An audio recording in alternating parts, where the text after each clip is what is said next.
30 morts, des milliers de blessés. L'explosion d'AZF, c'était il y a 6 ans. Les Toulousains ont rendu hommage aux victimes. La renaissance d'un temple du rock, détruit par l'explosion d'AZF, le Bikini a été reconstruit. Premier concert ce soir. Le Technival de la Discorde en Ariège, 25 000 personnes attendues à la Tour du Crieux contre l'avis de la mairie et des riverains. Un temps mitigé ce week-end, nuages, soleil, température largement supérieure à 20 degrés. Un élève de 16 ans passé à tabac dans ce lycée professionnel de Colomiers, le lycée Eugène Montel, un établissement réputé calme et sans problème.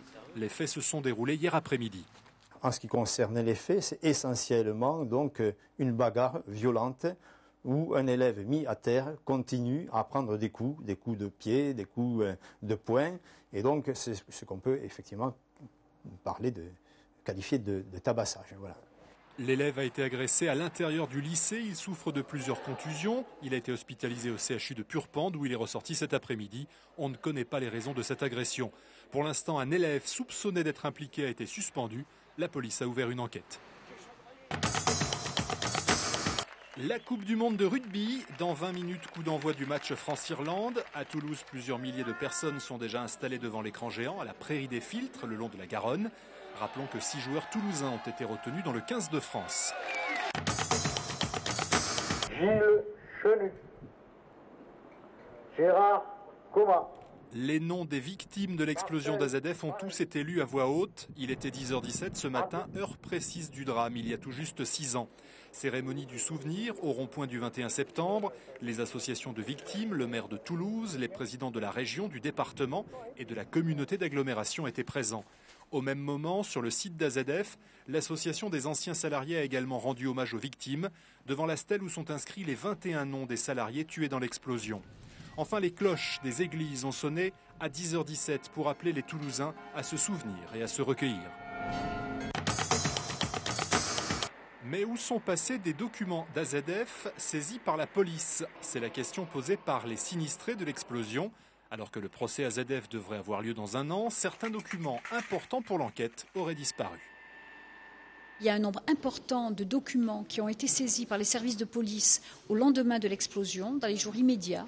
Ces documents, nous n'avons pas pu les consulter, nous souhaitons le faire. Ce sont des documents qui vont attester des liens entre la filiale et le groupe Total et nous souhaitons évidemment le voir, les examiner, c'est certain. L'association des sinistrés estime que les règles de sécurité et de formation n'étaient pas respectées par le personnel intérimaire et sous-traitant, à AZF, du personnel qui manipulait des produits dangereux le jour de l'explosion. La date est symbolique, la salle de concert Le Bikini fait son grand retour un 21 septembre, 6 ans jour pour jour après avoir été détruite par l'explosion d'AZF. Bien sûr que je suis ému. Si vous me triturez un petit peu, la larme latente au coin de l'œil, bien sûr, 6 ans de cirque Pinder à travers toutes les salles possibles et inimaginables de la ville. Et aujourd'hui, enfin, retrouver sa maison, c'est un moment unique. Ce soir, concert gratuit au Bikini avec de nombreux artistes toulousains, mais ne cherchez pas, c'est complet.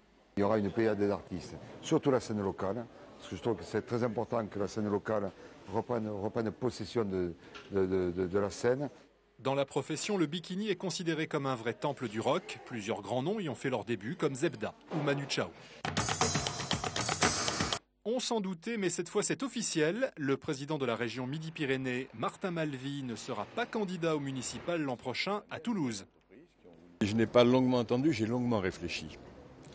Entre ceux qui, ici à Toulouse, m'incitaient à aller à ces élections municipales et ceux qui, en région, me disaient non, tu ne peux pas renoncer à la région, j'ai choisi, en réalité, ça aurait pu être le premier choix.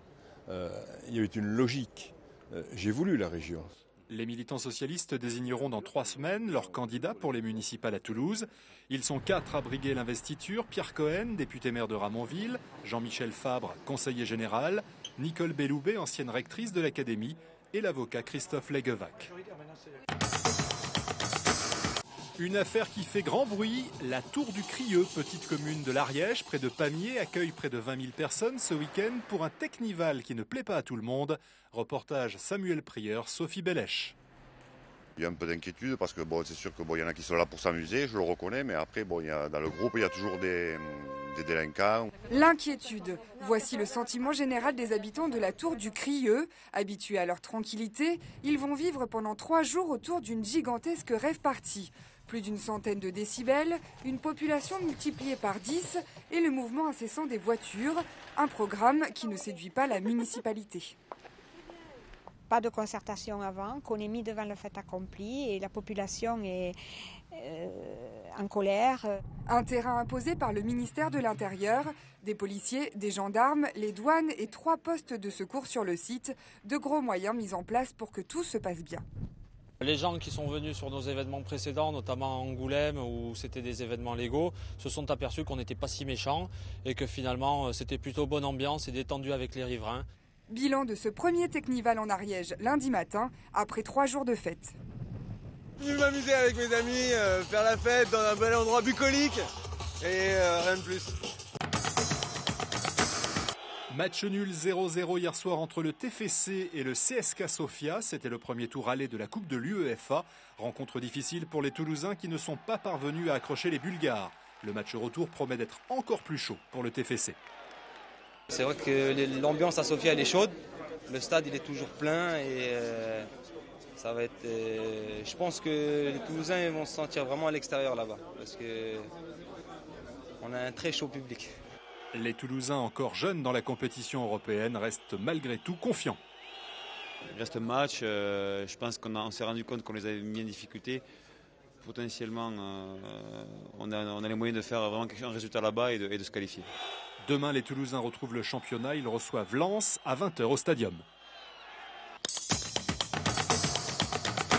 Tiens, dimanche, c'est l'automne. Fallait bien que ça arrive un jour depuis le temps que c'est l'été. Oh, ceci dit, on a de la chance de pas être déjà en hiver. Cet après-midi, ça ressemblait à une belle fin de printemps. Il y a définitivement plus de saison, mon pauvre monsieur. Toute l'actualité du 6 minutes au 0 892 681 616 et sur m6.fr.